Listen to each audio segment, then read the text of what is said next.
জান্নাতীরা বলবে, দুনিয়ার জমিনের মধ্যে বসবাস করেছ, আমাদের সাথে থেকেছ, কিন্তু আজকে আল্লাহ তাআলা আমাদেরকে জান্নাত দান করেছে, তোমরা জাহান্নামী হয়েছ, কারণ কি?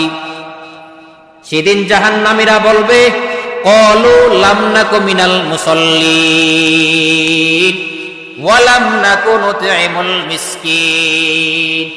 দুনিয়ার জমিনে থাকা অবস্থায় আমরা নামাজ পড়ি নাই, দুনিয়ার জমিনে থাকা অবস্থায় আমরা কোনো মিসকিনদেরকে খাবার পর্যন্ত খাওয়াই নাই।